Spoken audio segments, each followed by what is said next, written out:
Il est possible que je sois à la bourre parce que ma dernière vidéo sur toutes mes dernières lectures remonte à il y a 5 mois, voire 6, puisque c'était en avril 2018, quand même ça fait pas un an et demi. Mais serais-je capable de rattraper mon retard en parlant de mes 16 dernières lectures en moins de 20 minutes? Réponse dans un instant, nous allons tenter ça ensemble. Ouais, on y croit. Je suis tellement peu bavard que je vais y arriver.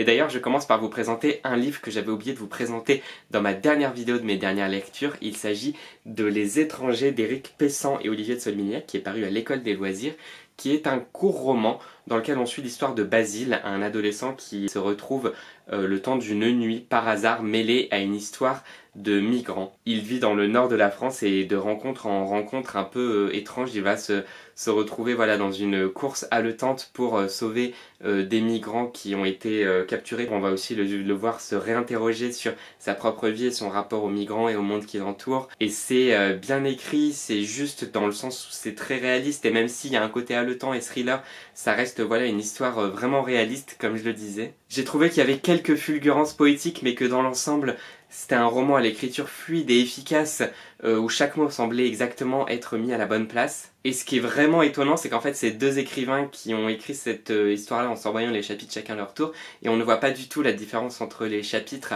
On a vraiment l'impression que c'est une seule plume, et du coup, je pense que c'est l'une des raisons pour lesquelles le roman est vraiment réussi.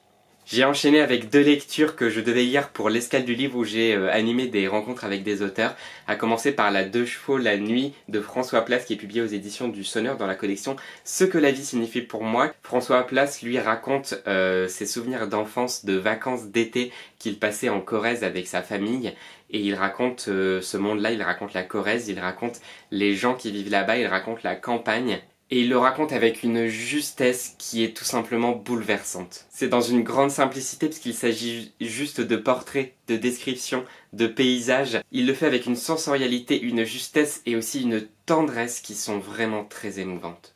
C'est un texte que je pensais pas aimer plus que ça et qui finalement m'a énormément plu, d'autant plus que son style d'écriture a la précision et la vivacité, la vie de ses dessins. J'ai aussi lu Un mois à l'ouest de Claudine Desmarteaux, qui est le dernier roman qu'elle a publié aux éditions Thierry Magnier. Et dans celui-ci, on suit l'histoire d'un adolescent qui va au Québec pour retrouver une fille qu'il aime, sauf qu'il va se rendre compte là-bas qu'en fait, c'est pas du tout le cas de son côté, alors qu'il croyait que c'était le cas. Et donc, il se retrouve un peu livré à lui-même en Amérique, et il va partir pour un mois à l'ouest, un road trip au hasard du Canada et des États-Unis. C'est parsemé de photos qui sont superbement mises en valeur avec le noir et blanc, et qui alterne ainsi la narration entre le texte et la photo. Ça ancre vraiment le récit dans le réel, et ce qui ancre aussi le récit dans le réel, c'est la manière dont c'est raconté. Je trouve que c'est fait sans faux semblant, sans mentir au lecteur, c'est juste à la fois dans les émotions du personnage et à la fois dans ce qui est raconté. C'est pas un road trip qui fait rêver, c'est plutôt un road trip dans la réalité où le personnage livré à lui-même va aussi connaître beaucoup de mésaventures, d'inquiétudes, et de peur tout simplement. Et dans la simplicité de ce réalisme, le roman m'a vraiment transporté dans une aventure émouvante, aussi belle qu'un film en noir et blanc comme a envie de le montrer la couverture. J'ai aussi lu Tu ne sais rien de l'amour de Michael Olivier aux éditions Thierry Magnier, dont j'avais entendu des avis très mitigés, et moi pour le coup j'en suis ressorti assez mitigé, j'ai même failli oublier de vous le présenter. Voilà, ce qui m'en reste aujourd'hui c'est ça, c'est une bonne lecture mais que je vais oublier quoi. On suit le personnage de Nicolas et on va suivre à travers ce personnage plusieurs histoires d'amour. Celle qu'il a avec Malina qu'il connaît depuis tout petit. Il y a l'histoire d'amour de ses parents et il y a aussi des secrets de famille. Pendant toute la première moitié du livre, je me suis ennuyé, je me suis demandé où l'auteur voulait en venir et je trouvais même ça bancal, je trouvais que ça tenait pas, je trouvais pas ça super intéressant. Dans la deuxième moitié du livre, j'ai beaucoup plus été pris par l'histoire et j'en suis ressorti en comprenant là où l'auteur voulait en venir et en trouvant ça intéressant et juste, même si un peu maladroit par moments, la manière dont l'auteur arrivait ainsi à développer une réflexion sur l'amour. Mais en même temps, je me suis quand même ennuyé toute une partie du roman et à la fin j'en suis ressorti inchangé. Alors que pour moi, une lecture, même de manière infime, doit vous changer. J'ai aussi lu 2 autres livres qui ont du chien, si j'ose dire, parce qu'il y a d'abord le 4e tome du journal de Gurty, Printemps de chien, où on retrouve le personnage de Gurty, tous ses amis qui partent en vacances à la campagne. Je vous inviterai à aller voir d'autres vidéos dans lesquelles je parle de Gurty, une saga de romans pour enfants, mais aussi pour grands enfants qu'il faut absolument lire. Ce 4e tome m'a un peu plus que le 3e qui m'avait un peu déçu. C'est donc toujours aussi savoureux, toujours aussi drôle, on a toujours envie de faire des câlins à Gurty, et vraiment c'est une série de romans à mettre entre les mains de vos enfants, ou si vous voulez une petite parenthèse ensoleillée de rire en cet été, foncez sur Gurty. L'autre lecture qui a du chien dans un genre tout à fait différent, et Bertrand, si tu passes par là, je suis sûr que tu vas adorer le fait que je mette en parenthèse les 2 livres, en parallèle, pardon, les 2 livres. Il s'agit d'Autoportrait en chienne, le nouveau livre de Solange Te Parle, qui pour une fois n'est pas une retranscription de vidéo ou d'audio qu'elle avait déjà produit, mais un texte littéraire qu'elle a écrit spécifiquement pour l'édition. Dans ce livre, Solange raconte quand elle a adopté Truite, sa chienne, et raconte ensuite plein de petites scènes de son quotidien et de sa vie dans lequel le chien, de manière générale, ou sa chienne ont une importance. Elle dresse ainsi un portrait hyper sensible du rapport à l'animal, du rapport à l'animalité, de son amitié avec sa chienne, de la place qu'elle prend dans sa vie, ou de la place de l'animal de manière générale dans la société. C'est du grand Solange Te Parle en fait, je trouve. C'est intelligent, très très fin, très sensible, bien écrit. On sent la fragilité du personnage, mais en même temps la force de sa réflexion et la force de ses émotions. Vraiment, on ressort de ce livre enrichi, j'ai l'impression, tout en ayant passé un beau moment littéraire. Pour passer totalement du coq à l'âne, j'ai lu le nouveau roman de Marc Lévy, Une fille comme elle, qui est paru aux éditions Robert Laffont. Alors il faut savoir que je n'avais jamais lu Marc Lévy, mais étant donné que j'ai fait des études en édition, je peux vous dire que j'avais d'énormes a priori sur Marc Lévy, sur le fait que ce soit un truc commercial, mal écrit, que c'est tout le temps la même chose, etc. Et avec ce roman, j'ai été d'un côté agréablement surpris, et en même temps ça m'a conforté dans mes opinions. En fait, le truc avec ce livre, c'est que j'ai beaucoup aimé le début, j'ai trouvé ça entraînant, rafraîchissant, ça nous fait voyager à New York, et j'aime bien ce côté, la vie de tout un immeuble qui gravite autour de l'ascenseur. Et j'ai bien aimé la fin parce que je trouvais qu'elle était dans cette même énergie, qu'elle résolvait l'histoire d'une manière qu'on n'attendait pas forcément, et qu'il y avait une belle émotion qui se dégageait de l'ensemble du livre. Mais je me suis ennuyée pendant toute une partie du roman. J'ai trouvé que tout au milieu du roman, en fait, il y avait une espèce d'énorme ventre mou. L'énergie du livre, ça fait un peu ça, quoi. Et puis de manière générale, c'est un peu cousu de fil blanc, on voit quand même où ça va, les rebondissements sont faits de manière assez classique. Voilà, je trouve qu'on a un scénario bien ficelé, à part le milieu, et que ça marche du coup. À l'occasion d'une rencontre qu'on organisait dans une des librairies pour lesquelles je travaille encore il y a quelques mois, j'ai lu 2 romans de Kim Thuy qui traînaient dans ma bibliothèque depuis un certain temps. Kim Thuy est une autrice et une femme formidable, pleine de générosité, qui est adorable, qui transmet beaucoup quand on la rencontre, que ce soit en dédicace ou lors d'une conférence, donc je vous recommande vivement d'aller la rencontrer si vous en avez l'occasion un jour. J'avais adoré Man, qui était sorti en 2013, je crois que j'avais lu dans le cadre du prix Étonnant Voyageur, pour lequel j'ai été juré à l'époque, et cela traînait donc dans ma bibliothèque depuis octobre, je crois, parce que je les avais achetés à lire en poche. Je vous balance beaucoup d'informations là, j'ai l'impression. Et je les ai beaucoup aimés. Dans Rue, on écoute la voix d'une femme qui voyage un peu de manière hasardeuse dans ses souvenirs et qui va raconter en fait comment elle est partie du Vietnam, où elle est née, où elle a grandi en pleine guerre du Vietnam, puis qu'elle a été déportée dans un camp en Malaisie, puis qu'elle a finalement fini au Canada. C'est un roman autobiographique, il me semble. On suit la souffrance de ces déportations, puis de cette expatriation, la difficulté de s'installer, du choc des cultures et de s'installer dans un nouveau pays, et de manière générale, des souvenirs familiaux, amoureux, amicaux, tout ce qui fait la vie d'une femme en fait. Je l'ai trouvé très fort émotionnellement parlant, très beau et très intéressant d'un point de vue historique aussi. Tout en étant un roman, c'est aussi un témoignage et je trouve ça très enrichissant de le lire. Et dans Vie, c'est un roman que je ne sais pas pourquoi j'ai eu un peu plus de mal à saisir et dont j'ai un peu plus de mal à me souvenir. On suit l'histoire d'une autre femme, Vie, mais on suit son histoire avant qu'elle naisse et ensuite son histoire quand elle est née. Et on va la suivre tout au long de sa vie dans un texte pourtant très court, de Saigon au Vietnam, au Canada. Mais les deux en tout cas ont les mêmes qualités et de manière générale tous les textes de Kim Thuy ont cette qualité littéraire.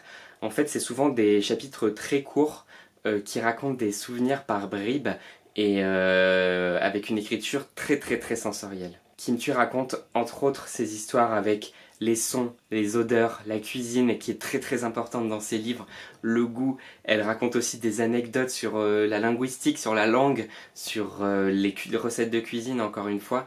Et quand on lit un livre de Kim Thuy, on a vraiment l'impression d'être immergé dans cette histoire de manière sensorielle. On est plongé dans tout ce que ressent le personnage.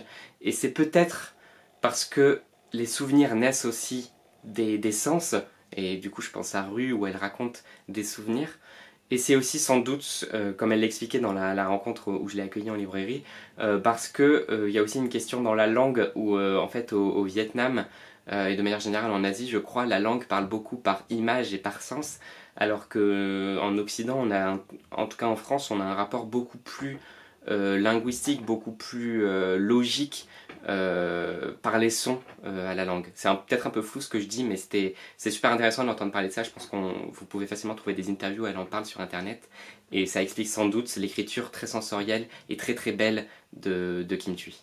Ça fait déjà plus de 20 minutes, super! Alors là, je suis vraiment perdu dans l'ordre de mes lectures, mais passons à un peu de BD avec Gramercy Park, qui est une BD écrite par Timothée de Fombelle. Je ne le présente plus, c'est mon auteur préféré, je l'adore au-delà de toute limite littéraire, et illustré par Christian Caillot. L'histoire, c'est du polar à la Timothée de Fombelle, c'est-à-dire qu'on suit le personnage de Madeleine qui, à New York, sur le toit d'un immeuble où elle a des ruches d'abeilles, du grand Timothée de Fombelle, je vous disais, contemple la fenêtre d'en face dans laquelle vit un truand, je ne sais pas comment dire, truand, qui utilise ce mot dans le XXIe siècle, un chef de la mafia je crois. Elle l'observe depuis l'autre côté de l'immeuble, et de manière générale elle observe un peu la vie autour d'elle de manière, semble-t-il, assez passive. Et Timothée de Fombelle va ainsi dérouler son histoire et les liens qui vont se créer avec ce chef de la mafia, et avec des flashbacks aussi du grand Timothée de Fombelle, pour ainsi reconstituer le puzzle de sa vie, qui a l'air très douloureux, et le puzzle de la vie du mec de la mafia, dont j'ai oublié le nom. Zut! C'est un polar, moi je n'ai rien vu venir de la fin, c'est haletant, tout en étant un peu contemplatif et un peu poétique, comme Timothée de Fombelle a l'habitude de le faire, et je trouve que son texte mariait vraiment très bien avec l'univers de Christian Caillot, qui sont pas des dessins auxquels je suis particulièrement sensible, mais vraiment je trouve que les deux se mariaient très bien, qui avaient à la fois la langueur de la poésie de Timothée et l'aspect plus sombre et efficace du polar. Pour continuer dans la BD, je ne vais pas trop m'attarder dessus parce que j'en ai déjà parlé en vidéo,